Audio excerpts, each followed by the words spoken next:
योग्यता के हिसाब से, गुण और कर्म के हिसाब से उनको कहा जाता है। गुण और कर्म ब्राह्मण जैसे ब्राह्मण है, गुण और कर्म क्षत्रिय जैसे क्षत्रिय। हमारे जाति कहीं नहीं मानी। जो जाति है कर्म से होती है, वह जो है जन्म से नहीं होती। ये आपका प्रश्न था। जाति जन्म से होती है, कर्म से नहीं होती है। उस पर भी आप थोड़ा, उस पर यद्यपि विषय बहुत गंभीर है और हमने दो तरह से जो ब्राह्मण की सिद्धि की थी। एक तो जो है जन्म से है, जो मतंग का आख्यान है, जो मतंग ऋषि ने तपस्या के द्वारा ब्राह्मण से प्राप्त करना चाहा। जब इंद्र की तपस्या 10,000 वर्ष तक भी तपस्या की, उसने जब इंद्र आए बोले कि हे मतंग आप वरदान मांगिए, तो मतंग ने कहा मैं ब्राह्मण बन जाऊं। तो इंद्र भगवान ने कहा कि जो है जाति जन्म से होती है, तपस्या के द्वारा आप ब्राह्मण नहीं बन सकते। फिर 10,000 वर्ष तक उसने फिर तपस्या की मतंग ऋषि ने। फिर इंद्र भगवान आए तो फिर वही उसने कहा, बोले कि नहीं, कि सर्वथा न भविष्यति, तप के द्वारा कर्म के द्वारा जाति का परिवर्तन नहीं हो सकता। इसलिए आप इस जन्म में जो है ब्राह्मण शरीर प्राप्त नहीं कर सकते। तो उन्होंने फिर विधि, उन्होंने कहा जब 84 लाख योनियों के बाद में जब मनुष्य शरीर, चांडाल शरीर प्राप्त होता है, 1000 वर्ष के बाद में 84 लाख योनि भोगने के बाद में 1000 वर्ष व्यतीत होने पर चांडाल शरीर प्राप्त होता है। और 1000 वर्ष के बाद में जो आपका जो है वैश्य शरीर प्राप्त होता है। 30,000 वर्ष बीत जाएंगे तो आप जो है वैश्य कोटि में आएंगे। और 80,000 वर्ष बीतने के बाद आपको क्षत्रिय शरीर प्राप्त होगा। तथा षष्ठ गुणे काले लभते ब्रह्म बंधुताम, जब 1,08,00,000 वर्ष बीत जाएंगे हे मतंग, तब आपको ये ब्राह्मण शरीर मिलेगा। केवल तप के द्वारा ब्राह्मण शरीर नहीं मिल सकता। ये आपका जाति के द्वारा हुआ। दूसरा, ब्रह्म वेदः तदधीतेति ब्राह्मणः, जिसको जो ब्रह्म ज्ञान हो गया है, तत्व ज्ञान हो गया है और जिसके लिए ब्रह्म का साक्षात्कार हो गया, ब्रह्मई भवति। तो वेदों में दो तरह से ब्राह्मण के लिए बतलाया गया है, एक जाति से, एक तत्व ज्ञान से। तत्व ज्ञानी कोई भी हो, उसमें जाति का बंध नहीं है। वो शूद्र भी हो सकता है, क्षत्रिय, वैसे कोई भी तत्व ज्ञानी हो सकता है, ब्रह्म ज्ञानी हो सकता है। और जिसने ब्रह्म का साक्षात्कार कर लिया है, ऐसा जो व्यक्ति है उसको ब्राह्मण कह सकते हैं। और ज्ञान के द्वारा वो ब्राह्मण की सिद्धि है, कर्म के द्वारा ब्राह्मण की सिद्धि नहीं है। तत्व ज्ञान के द्वारा वो ब्राह्मण वेदों ने कहा है, कर्म के द्वारा नहीं कहा है। तो ये आपका जो कथन है कि कर्म के द्वारा जाति का निर्णय करना चाहिए, वो सर्वथा शास्त्र विरुद्ध है, वेद मर्यादा के विपरीत है। देखिए, जो महापुरुषों का जो कथन था उसको मैं शब्दशः आपको बताए देता हूँ। देखिए, थोड़ा ध्यान से सुनिए। विषय यद्यपि बढ़ता जा रहा है, किंतु नहीं, जो विषय कहना ही है। भगवान ऋषभ ने गुरुकुल पद्धति के द्वारा अध्ययन करने के बाद गृहस्थ पुरुषों को शिक्षा देने के लिए इंद्र की पुत्री जयंती से विवाह किया। भगवान ऋषभ ने जयंती की पुत्री से विवाह किया है। उसमें 100 पुत्र हुए। उसमें सबसे पुत्र बड़े भरत जी हुए, जो अत्यंत गुणी थे। उनके नाम से लोग इस अजनाब खंड को भारतवर्ष कहते हैं। जो भरत थे उनके नाम से भारत, अजनाब जो पहले देश था उसका नाम भारतवर्ष पड़ा। इनके छोटे लावर्त, भ्रमवर्त, मलयादी 9 भाई थे। ये 90 भाई में श्रेष्ठ थे। इनसे छोटे कवि, हरि, अंतरिक्ष, पर्वत, पलान, आव्रहोत, दुमिर, चमस और करभाजन 9 राजकुमार भागवत धर्म के प्रचार करने वाले थे। तो ये 11 स्कंद में जो है प्रारंभ में बड़ा विशद व्याख्यान है, कई विषय हुआ। इस विषय पे हमने कम से कम 2300 प्रश्न लिखे हैं। और जब भगवान ने जो समय दिया अथवा उनकी कृपा हुई तो भविष्य में उनका कथन होगा। तो वहाँ 5वें स्कंध में जो है 3 पंक्ति मिली हैं और उसमें कर्म के द्वारा जाति की बात कही है। तो उसको लोगों ने आधार बना करके जो है कर्म से जाति की घोषणा कर दी कि इसमें भागवत प्रमाण है, 5वां स्कंद प्रमाण है। और स्वयं जो है भगवान ऋषभ देव के जो पुत्र हैं वो कर्म के द्वारा ब्राह्मण बने हुए हैं। तो जो अपने कर्म से जाति मानते हैं, अपने पक्ष में उन्होंने जो है ये बातें कही, किंतु वो जो पंक्ति हैं उसका सही अर्थ नहीं लगा पा रहे। और वहाँ ये है, ये वहाँ पर जो है यवियांसः एकाशीतिर् जायन्ते यः पितुरादेशकरः महाशालिनः महाश्रोत्रियाः यज्ञशीलाः कर्मशुद्धा ब्राह्मणा बहुः, अर्थात कर्म से विशुद्ध होकर के वो जो है ब्राह्मण हुए। ये अपने पक्ष में इसको सुनाते हैं। इनसे छोटे जयंती के 81 पुत्र पिता की आज्ञा पालन करने वाले, अति विनीत महान वेदज्ञ निरंतर करने वाले थे। वे पूर्ण कर्मों का अनुष्ठान करने से शुद्ध होकर ब्राह्मण हो गए। ये वहाँ का प्रसंग था और ये चर्चा चली।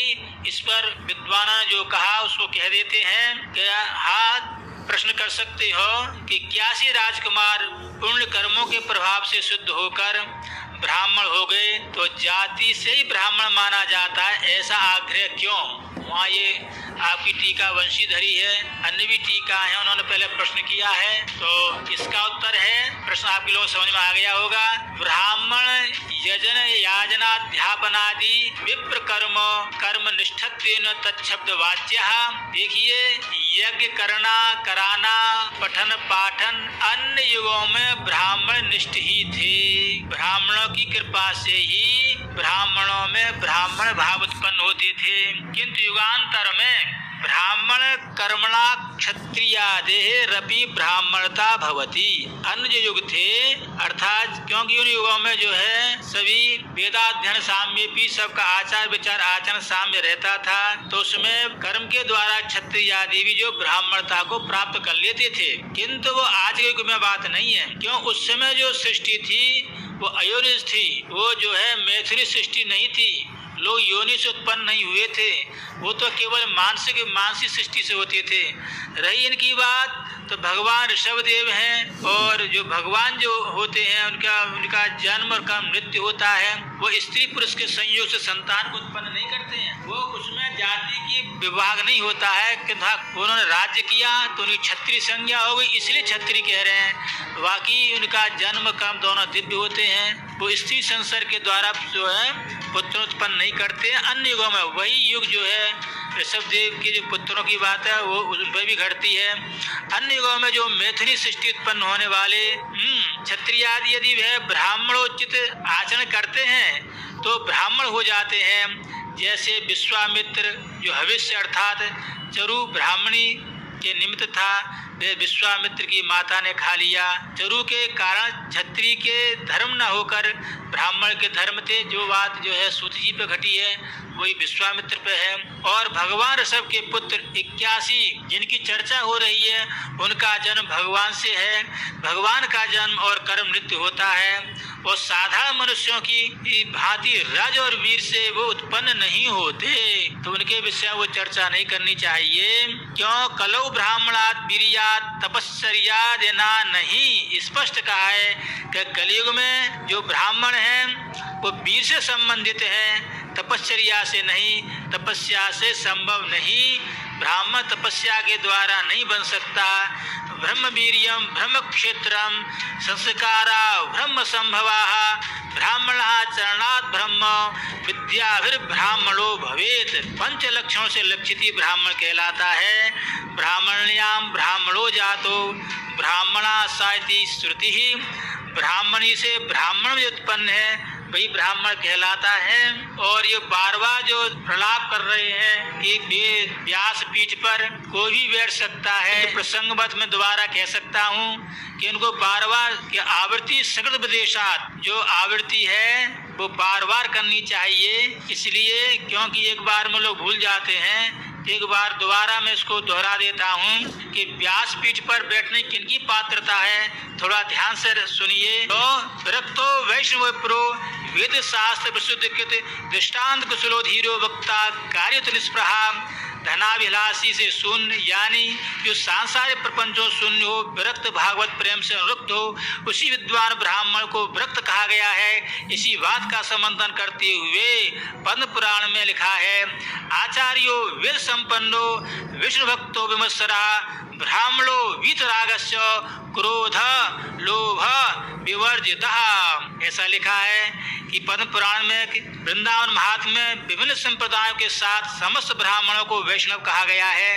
विष्णु दीक्षा विहीन नाम नादिकारा कथा श्रवे का तात्पर्य है कि वैष्णव को कथा सुनने सुनाने का अधिकार है।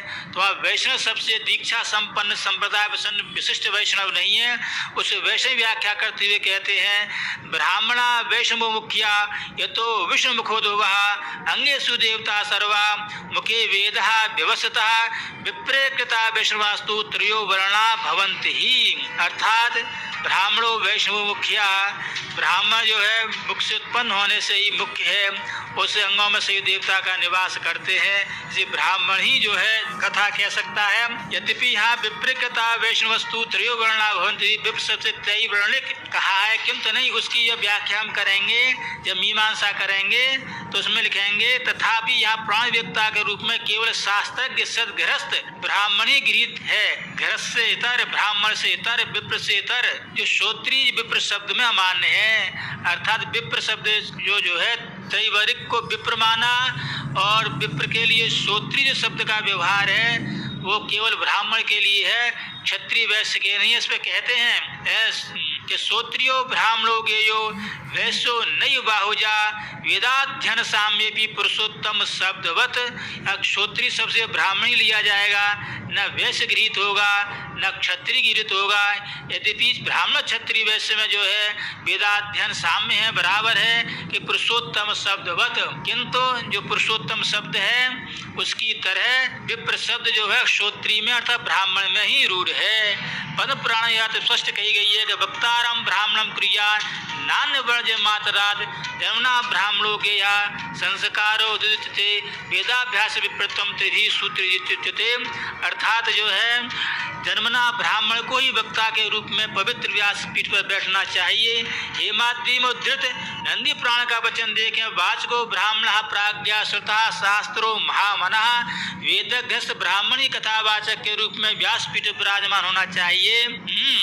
और भी जो है अन्य के अनुसार भी ये बात आ रही है कि जो है ब्राह्मण के अलावा अन्य कोई जो है व्यासपीठ का अधिकारी नहीं है। कि जो है महात्मा उसमें लिखा वाचको ब्राह्मणो प्राज्ञा शुद्ध शास्त्रो महावना वेदज्ञ ब्राह्मण ही कथावाचक के रूप में व्यास विराजमान होना चाहिए। क्योंकि जो है भागवत महात्म्य भी जो है विप्र से अतिरिक्त वर्णों का शास्त्रत्व का विरष्ट कहा जाता है। वेद शास्त्र विशुद्ध कृत, वेद शास्त्र में टंकण आदियों में जो है ब्राह्मण के द्वारा ही जो बात कही जाती है वही मान्य। विप्र ब्राह्मण के मुख से जो बात कही जाए उसमें शास्त्रत्व रहता है और ब्राह्मणेतर विप्रेतर से जो बात कही जाए उसमें शास्त्रत्व नहीं रहता। तो कहीं भी ये बात नहीं आई कि व्यासपीठ पर जो है कोई बैठ सकता है। उनका यद्यपि उन्होंने और भी बात पर विचार किया है किंतु दो बात विशेष लगी। उसका जो है अपने यथा मति यथा साध्य और जैसा भी था हमने जो है से कहा, तो इसमें यदि कहीं कोई जो है त्रुटि रही हो अथवा कहीं क्योंकि कुछ शीघ्रता रही है उसमें वाणी का जो है हुआ हो उसका शोधन करें और कहीं शास्त्र विरुद्ध कोई बात रही हो तो उसको हमें जो है व्हाट्सएप के माध्यम से सूचित करें। अगले वीडियो में उसका हम सुधार करेंगे। तो धर्मस्ततो जयः।